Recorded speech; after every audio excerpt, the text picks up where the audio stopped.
I want to see a world where people with disabilities achieving things is a norm rather than an exception. That it isn't a surprise to somebody to see a person on the autism spectrum practicing law or doing something amazing out there. I don't want that to be the exception. It should be normal. It should be part of our everyday life.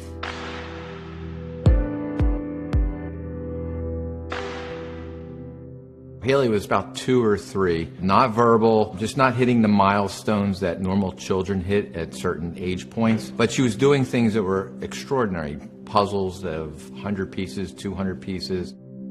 Unlike other friends of ours who would go out to dinner with their children, Haley was untakeable. She would scream everywhere we went, and that was her form of early communication. We went to the doctor. He used the word autistic.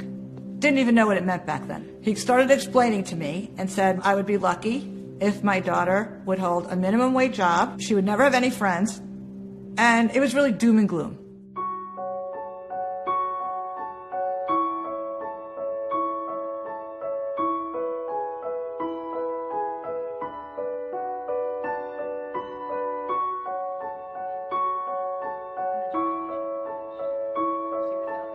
From the minute my daughter was diagnosed, society and friends and family at times closed the door. Generally, the fear was that their children would either, you say, pick up the habits and then regress and then become autistic. It was just mind-blowing. Haley wasn't invited to birthday parties. I mean, you name it, we had many doors and many obstacles. There are barriers.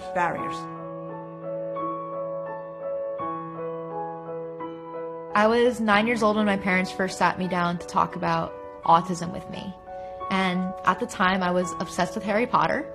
So they explained to me that, like Harry Potter, I had magical powers. Harry Potter was different from the muggles he lived with, but it wasn't bad that he was different from everybody else. It was what made Harry extraordinary, and he had magic in him, and I was raised to believe that autism was part of this magic in me, and being autistic was something to celebrate. It was a good thing that we focused on the strengths rather than the weaknesses. I was a quiet kid, but I had my interests. Elementary school, I think, was fun. I mean, I did well in school. I had a couple of friends. I was friends with most of the boys, actually, because I had more in common with them, and I felt their social cues were a little bit easier to read. So when I was in elementary school, I played a lot of video games. I traded Yu-Gi-Oh! And Pokemon cards with my friends, and it was a lot simpler because it's a time when, friendships are made a lot quicker than the nuances that we see when you get to middle school, high school, and adulthood. People try to set the limits on what I can and can't do. The problem with limits is that other people are setting them for us. So often it's a doctor, a parent, some other neurotypical person telling us what we can and can't do. Limits are healthy. Limits are not a bad thing. But it should be someone like me setting my own limits. It should be, I can set the limits on myself, not somebody else telling me what I can and can't do.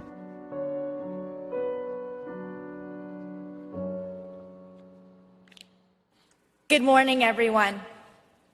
It is an honor to be here and address you today.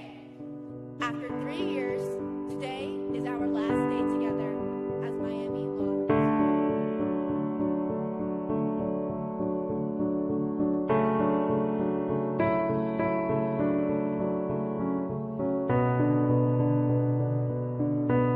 I am excited to see what you will do next. Congratulations, class of 2018. We did it! Other people do try to write our narratives, but at the same time, we are the experts on ourselves.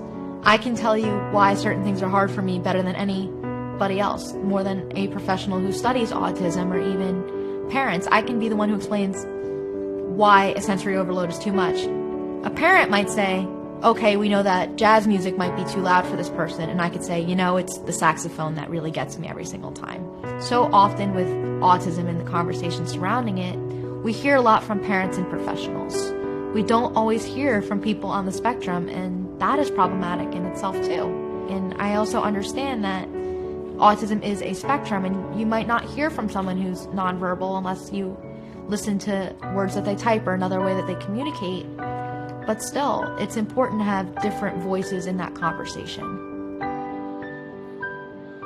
smart, we're different, we're creative, we're problem solvers. We're not just this stereotype that you might see on TV of someone whose hands just don't stop moving, or that they're a STEM genius, or they're the next Bill Gates. I'm standing here right now. I am a woman. I am a lawyer. I'm not a STEM genius, and I'm also not like 8 years old. So when we think about our autistic children and they do become adults, we need to think, how can we plan for everybody and how can we make the future better? Congratulations!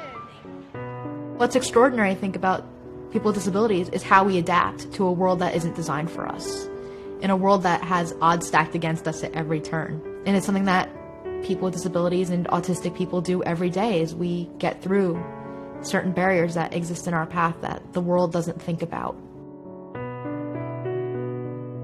I think it's important that we tell our own stories, so it isn't just inspiring other people, and that my story is not despite of disability.